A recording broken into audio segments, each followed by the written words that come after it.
to the F1 Wheel Nuts podcast. We were out for a few weeks and now we're back. Our podcast is brought to you by absolutely no one.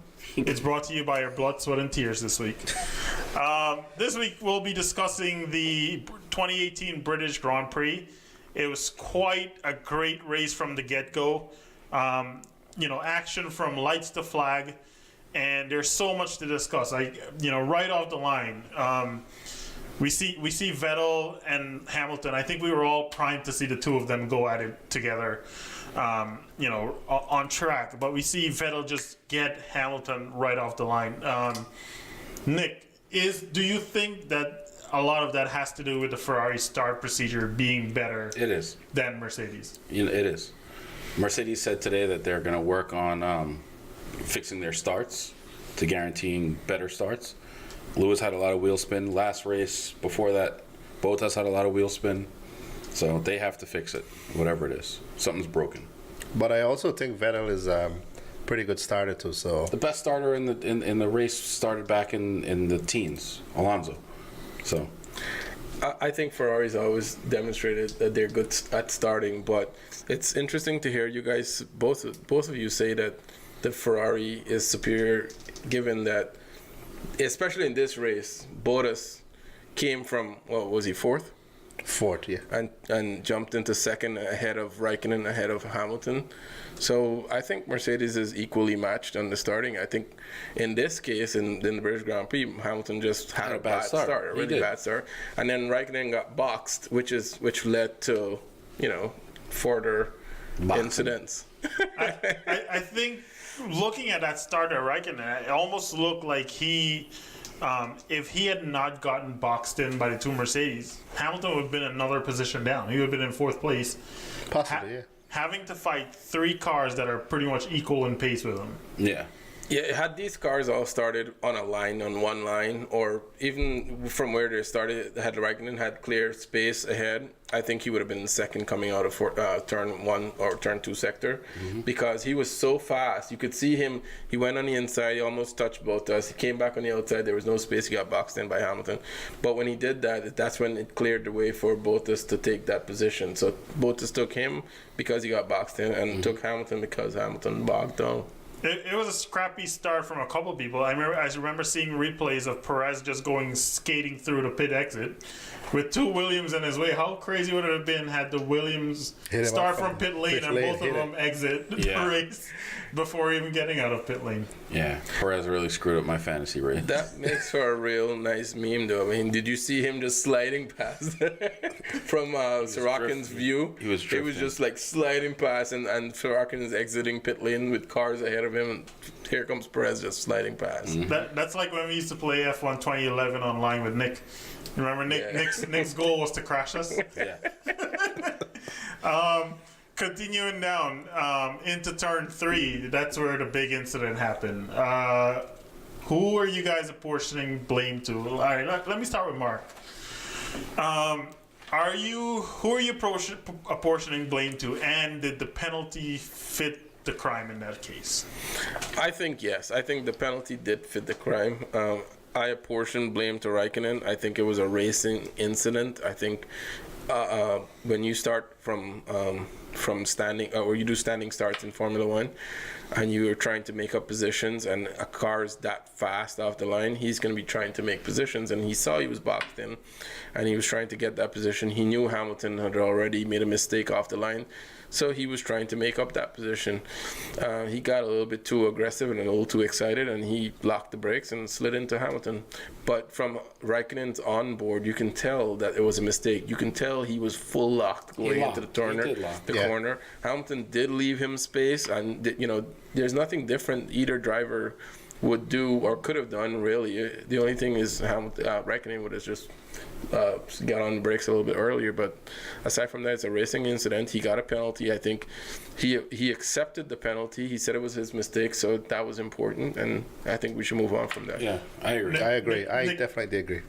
Does the penalty fit the crime, Robert? Here's the thing I have. Here's my problem with it. A few races ago, we saw Vettel hit Bottas and had a 5-second penalty. Kind of a similar incident. Now we see Raikkonen kind of the same scenario. I can answer that. The difference between the Jesus. I got a 10-second penalty. No, my question is, here's my question, Nick. Why? Yes, I'm gonna why? answer your Is question. this some inconsistency with the FIA? Because no, there's no consistency. Vettel he destroyed his own race at the same time. Kimi was able to move on right there and then. That's the Yeah, reason but why Vettel there's a still end up ahead of Bottas. It doesn't matter. They don't look at that at the end of the race. They look at it during. I still think there's. But that's the thing, though. You're looking at the consequence, right? He's I'm looking not at necessarily looking at the finishing result. Yeah. I'm not necessarily looking at the finish. They're looking at. I'm saying that What happened? Vettel destroyed his own race and went to the back of the pack.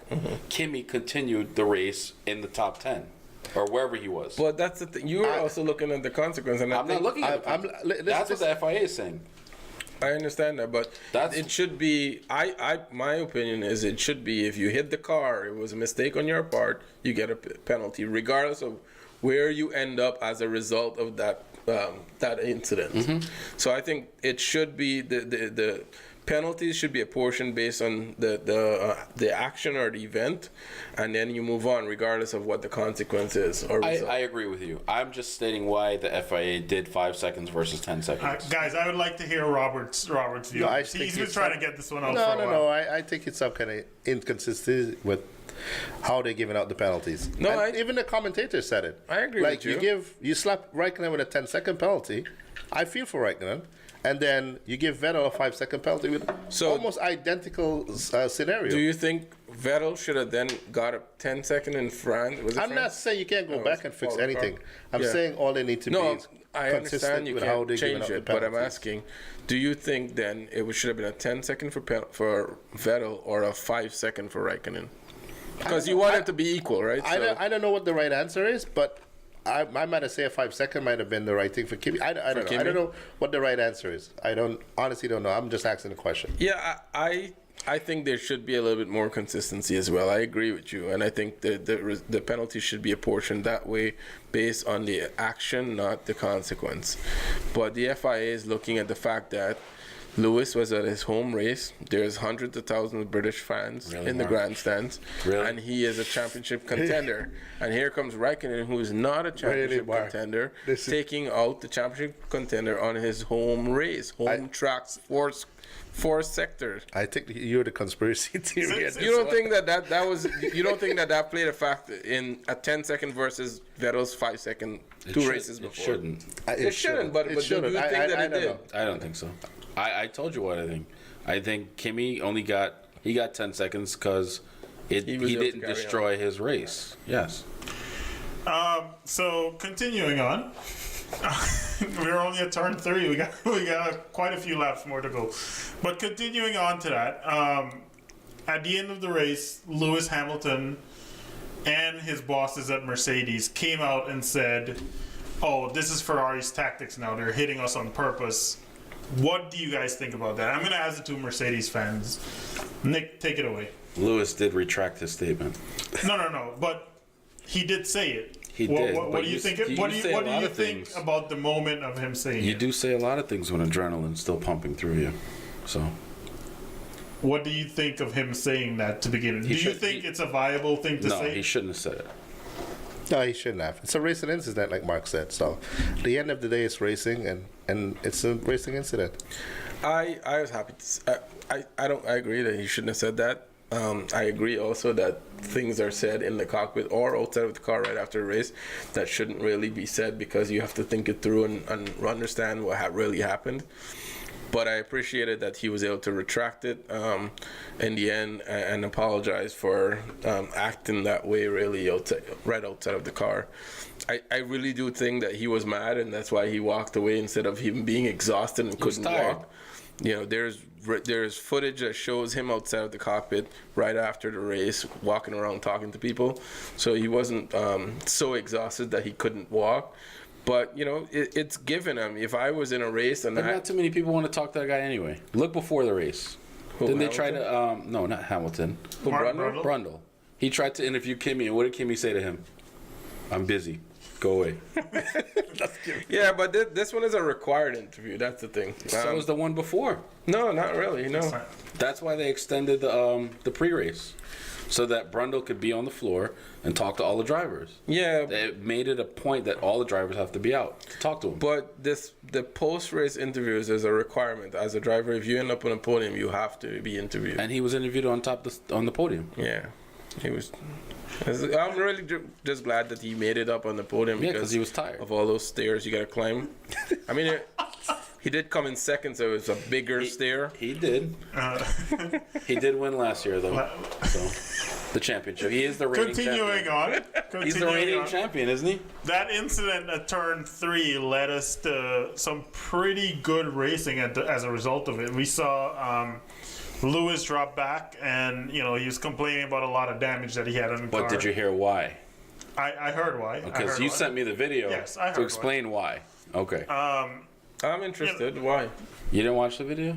From Mercedes' engineers? Oh, what did it say? Their excuse was that the It wasn't an Mercedes. excuse, it's true. The Mercedes just doesn't drive in the wake of other cars, so It's that's not why meant he to thought be, he had 'cause damage. When he really When had he no was damage behind at all. the line of cars, when he was back in P18, all the wake of the turbulent air was making the car do all kinds of weird things. The car wasn't built to be back there. But you're a racing driver at the end of the day. He's not used to being in P18. He's a winning driver. He starts in first more times than anyone else. There was multiple times when he complained. I mean, following cars or not, but he complained of damage to the board. He thought it was damage to the car. To the floor. That's what they're saying. Damage to his rear wheels, and then he come back again and said there was more damage. And then on lap 22, 22 laps into the race, he radioed in to say everything's looking good. He wants to keep going. Because where was he? I don't know. Well, here's the problem. I think this is my personal view on that. That is a very lame excuse on Mercedes' half, and they're covering Lewis Hamilton. This is why. This was not the first instance that car that Lewis Hamilton is driving was following another car for the entire season. Not following a car. Following 17 other cars. He wasn't directly following 17 other cars. Yes, Vettel's wake in P1 was not affecting Lewis Hamilton in Chris, P17. it was the beginning of the race, and you're following the wake of at least 15 cars. Come on, but they were all how far away were they from 18 to position 1? He's practicing. Answer the question. How far was the gap from? It's probably like 10 seconds. Okay, yeah. 10 seconds. And Okay. a 10-second wake is not that. I'm not saying Vettel's wake. I'm saying all of the cars' wakes. Drive behind So three you're saying the 18-wheelers. Burke was built to run in P1 only? That's what they're used to. Interesting. I like that. This is going to be a tough season for you guys then. It is. We'll see who's the winner at the end, like last year or the last 4 years. All right. Well, Rosberg won 1 year. Don't forget. No, we're talking about the Mercedes car, not Lewis. Okay. Yeah. So there was some really good racing. One of the things that I, as a race fan, saw there, and you guys can disagree with this, is looking at Raikkonen come through the field, looking at Lewis come through the field. No one was defending against him. They just moved over. All the other cars that they were racing, except for the top 6 cars, nobody defended against Lewis Hamilton. No one defended against Raikkonen.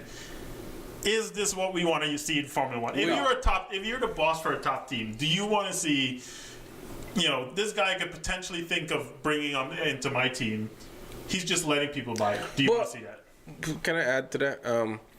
It's one thing when you're racing a car that you're racing to the end versus a car that you have nothing against. You might as well move over because you're just jeopardizing your end result. Yes. If you race Lewis Hamilton coming through the field and he's a second faster than you and you're trying to get in front of him and block him and race defensive against him, then you're slowing your race down. Overall, you go from start to end. That's how a race runs. The fastest you get from start to end, the fastest you can get there, right? If you're in the middle here somewhere, fighting Hamilton and fighting Raikkonen, Slowing yourself then you're getting to the end longer. I fully understand the technicalities behind it, but as race fans, are they robbing us of something? Yes, I agree. Yeah, but that's why they're changing the front wings next year. Is it next year? Yes, next year. Yeah. Yeah, but that's just to make it easier to follow. No. It's also so that the turbulent air and it's not wearing your tires and. I think the competitive nature of the midfield pack needs to improve a little bit so they can be a little bit closer to the front. But it'll be hard for customer teams to just close that gap. You also don't want it to be too equal because then you'll have NASCAR. That's true. Yeah. That's true. And I do remember, the value of passing in Formula One. Yeah. You don't celebrate NASCAR passes the way you celebrate Formula One passes. I know we'll get to that later, but that's my personal view of it. You don't watch NASCAR and be like, oh, this guy just passed the other one. It's like a pass is a pass. It happens 200 times in a race. Actually, in NASCAR, they have to team up or do like 4-man deep before they can push each other. Yeah. Pass another car or another side. Continuing on, what are things caught your eyes before that pit stop, before the first pit stop sequence? Grosjean.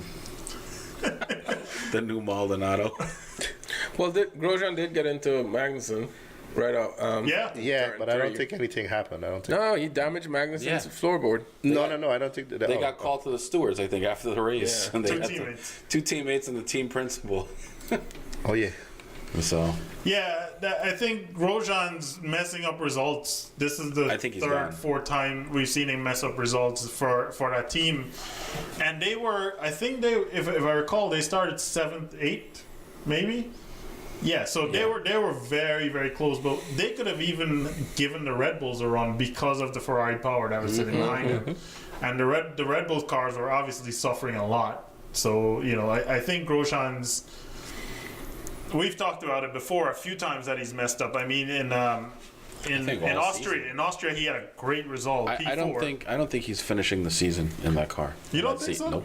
I don't think so. Where do you think he's good? You think I think they're put gonna Leclerc in there? Yeah, Charles Leclerc. I think they would, but I don't know. It's hard to say. I think Leclerc may go to Haas before he goes to Ferrari.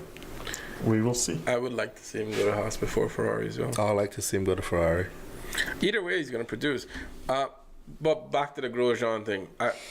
My only concern with Grosjean is that he needs a result, and he needs results. He needs points on the table, right? He's the only. And he person, was right? fighting with Sainz, right? Okay, is it better to cede that position and finish the race Live and to get fight some another points day? so you can put something on the table? Or is it better to stick the car into the side of Sainz and then walk out? And then he said Sainz turned into him.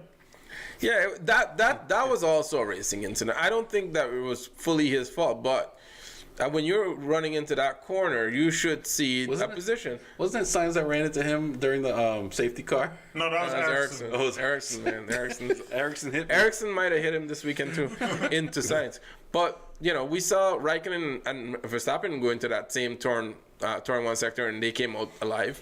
So they needed to give each other a little bit more space. Yes, but if you need a result, then back out and let that guy go so you can get a result. That was my concern with Grosjean. And he was in position to, obviously he was in position to capitalize because, once again, you had Ferrari power versus Renault power.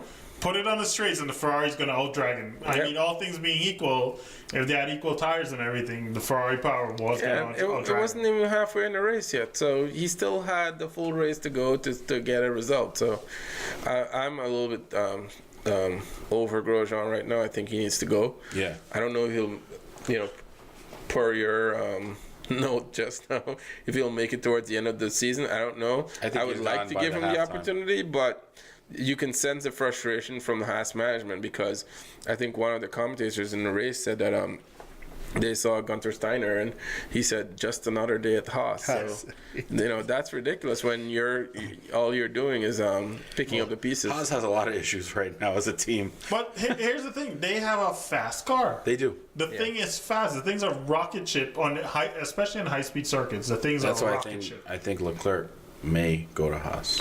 Well, do I need to remind you there's a Ferrari strapped to the back of it? No, you don't. Okay. No, Can I ask a question? Yeah, sure. How do you... I never asked you guys this. I'm not a big fan of the British GP, the last one as a track, because 80% of the race was done full throttle. I think that's a problem. Can I answer this? I like the fact that the top teams are up there flying, but it doesn't give the other teams the opportunity either. I don't get to answer a lot of questions. I'll take this one. How did you like it last year? I wasn't a big fan of it. Fine, Lewis won. I'm happy. It's his home race. But the fact that they're the bigger tires makes them hold the road at full throttle. That's not racing. Yes, I agree. There were some turns like Cops, for example. Cops, you had to have big. Yeah. Vettel Big did it balls. with his wing open. Yes, I saw Vettel following. Did you see that? Vettel was following Bottas. Bottas, and everyone came around that turn, wings closed, and Vettel was doing it wings open. And I was like, that's a man that is hungry to win right now. Yeah. Lewis Hamilton didn't have his wings open, but Vettel did. What tire was he on? That 7-race-old tire. Anyway. That was the Oh, it was the engine, sorry. What do you think about it, Mike? What I liked about the British GP, aside from the fact that, the Ferrari won, I'm just saying. What I liked was, did you see the camera angles when the cars were changing directions? Yeah. Oh my goodness. Yeah. You gotta love that. Good, That's Formula One racing. No other form of racing can produce shots like that with those cars changing directions and just sweeping through like snakes in there. Do you see there was a sector, I think? Cops, Magus, Beckett's. Yeah, and there was about 5 midfield cars, and all they did was snake through there. It was glorious to watch. So I understand the point of not liking the fact that you're doing 80% of the race at full throttle. I don't mind them going through it fast. I'm just saying full throttle 80% of the race is a problem. No, I can see that. There's not a whole lot of opportunity for fighting through the slower sectors and all that stuff, but it still looks good, and it's a staple on the F1 calendar. So is it true that it's at risk right now of being potentially? Yeah, but we've seen that before, and Silverstone comes back, so I'm not really. I think they have too many fans and too many headquarters in that area. Yeah, there's no way they're losing Silverstone. I don't think they're losing Silverstone. Yeah, I agree. Silverstone is one of those tracks, in my opinion, when I look to Formula One, there's a couple tracks that I look for. Silverstone, Brazil, Spa, Monza. Those are the tracks I look for. Canada to some extent. Because, in my opinion, those are the tracks that you can see the full ability of a Formula One car. The newer tracks, in my opinion, they don't have the character of these old school tracks. And that's what I want to see from these old school tracks. You put a Formula One car on there and you get to see the full character on it. Going through that race a little bit, one of the things that impressed me was we saw a fiery Kimi Räikkönen, and it's been a while since. Usually you hear him over the radio being very vocal. He was vocal, and on top of that, he was very fast. Very, very fast. Do you think that this is contract time talking right now? It could be. Yeah, it's funny because people. I'm not allowed to think anymore. Yeah, that's what he said, right? It's funny that people say that, and you've seen that before, right? When it's contract time, Kimi produces, but I've seen from the beginning of the year Kimi has been producing. I think we choose to not see that because he's not winning races. Oh no, I have. But he's on my been on the team. Podium more than Vettel this year, I believe, and he's been racing. He's been consistently racing. I think what you're seeing is the hunger for a win now. He needs a win. He needs wins around. So I think that's what you're seeing coming through on the radios. I don't know that it's contract. Can I tell you guys, aside from F1 but fantasy, I had Kimi as my turbo driver, and F1 as a sport took him off as a turbo driver. To me. And they made my turbo driver. They made Force India. I'm like, what? Who made this change? I was so upset. What happened is, the threshold for turbo driver used to be 20 million, and under 20 million. Did they raise his price? No, they dropped it to 19 million. Kimi's 19.3 million. Oh, man. I was mad too. I was telling Chris. I'm looking like, what happened to my turbo? And then I look, I see they made it Force India, which that's going to change next week too. To add to the fantasy thing, I'm leading. You are. Okay. You took the lead. Alonso's killing me. Down back to the race on the safety cars. First, who was it that was complaining? I didn't get to hear properly. Vettel. No, who was complaining? I didn't ask who won. No, complaining that it was too fast. Too fast. It was Vettel. Why? Vettel's a His very strategy. smart racer. You think about the smarter racers out there and the guys that'll think of the little details, and he's one of those guys. He'll think of the littlest thing that could hurt his opponent and then complain about it during the race. If the safety car is going fast, that means Valtteri can go fast, which means Valtteri can react quicker and start the race quicker, or he can keep more heat in his tires and get more grip off the line. So Vettel needs the safety car to slow down so he can get the jump on Valtteri. Which is the first time I've ever heard somebody do that. That's true. I've never heard anybody. before. Usually it's like tell the safety car to go faster. Yeah. Back to that safety car. Mercedes did not bring their drivers in for the stop. Ferrari, in my opinion, gambled, and I had when they're calling Vettel and Raikkonen, and I'm like, oh god, here goes another one. I mean, with hindsight, it's 2020. Was that the right decision? Do you bring in Lewis Hamilton and give him new tires and send him and have him do his thing, or do you leave him out there? What about Valtteri? Do you leave him out there, or do you bring him in and put him on fresh tires? They admitted when I saw that video today that they messed up with Valtteri. Yeah, they should have bring him in.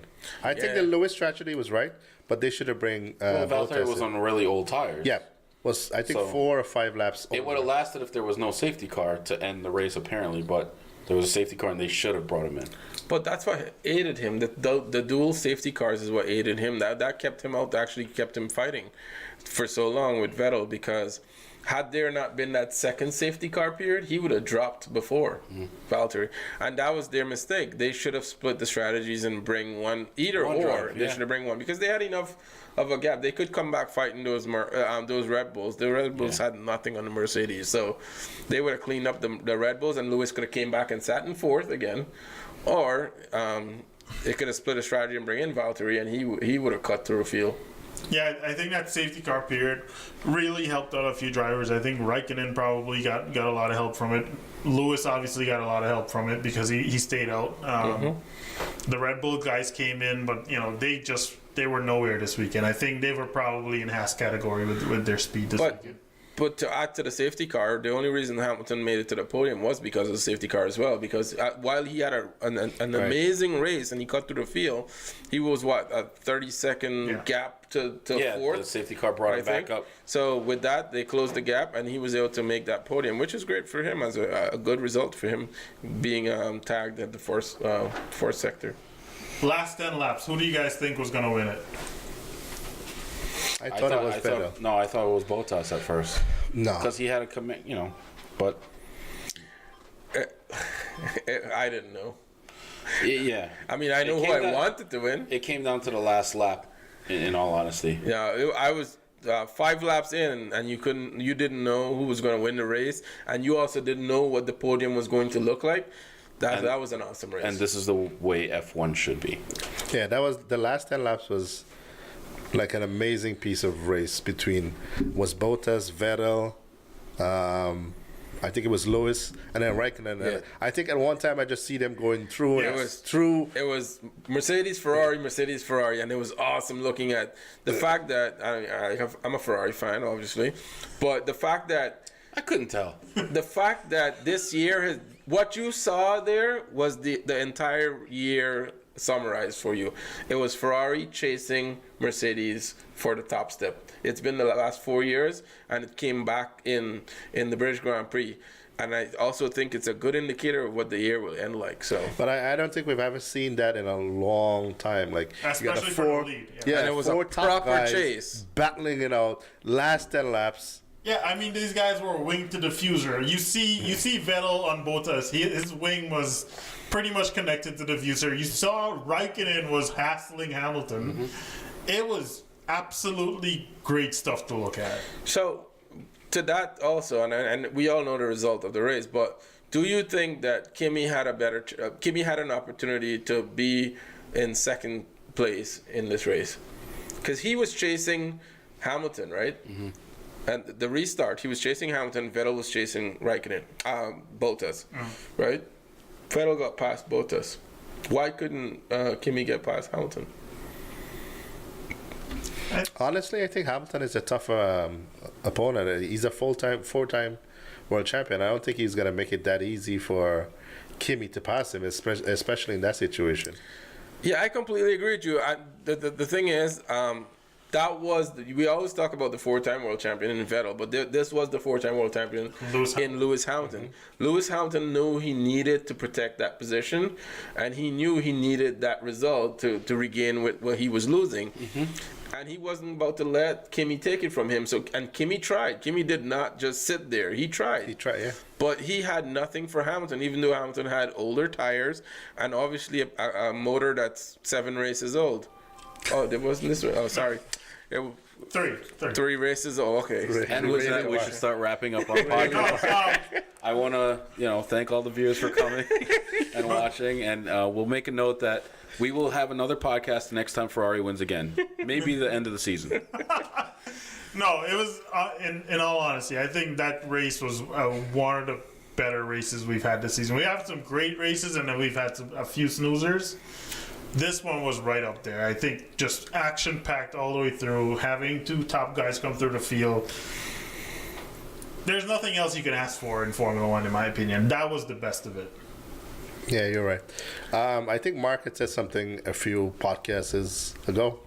I think this is Ferrari capitalizing on every single bit of everything that they could have gotten out of a race with points and everything, and getting it done correctly. One other point before we go. I know Nick has been a big proponent of Mercedes being the power guys. You said to me at the start of the season when Ferrari won a couple, you said, all right, once it comes to Montreal and Silverstone, they can't hang with Mercedes. That's over. Well, Montreal, that motor was 7 races old, so that was off the table. Guys, it's still not the half season yet. No, it is half season. No, we haven't been through the summer break. Okay, but I think it's fun to watch. As a fan of Formula One, first, definitely have my allegiances. But as a fan of Formula One, it's fun to watch Mercedes being challenged. It's fun. It is. Everybody wants to see Ferrari. It would be boring if we won every race. If Mercedes won every race, you guys wouldn't even want to do this. Yes, I agree. So this is fun. How are we with time? We're done. With that, we would like to wrap up. We didn't get to talk about McLaren today, but God bless them. Hopefully they come back sometime soon. I think only God could save them at this point. Zach Brown, probably not. I don't know. We'll see. Bullier is gone. Yes. So, God help McLaren. That's all we can say. God on Alonso. Good luck, Ricky. With that, we'd like to wrap up. If you guys liked our podcast, shoot us a message. Hit the thumbs up button. Send us an email. Reach out. Tell us what you don't like. Everything else. Yeah. Yes. And next podcast we will have Ganesh back on. Yes. We will. But you can always tell us if you don't want him back on. All right. Thank you, guys. Thank you. Thank you.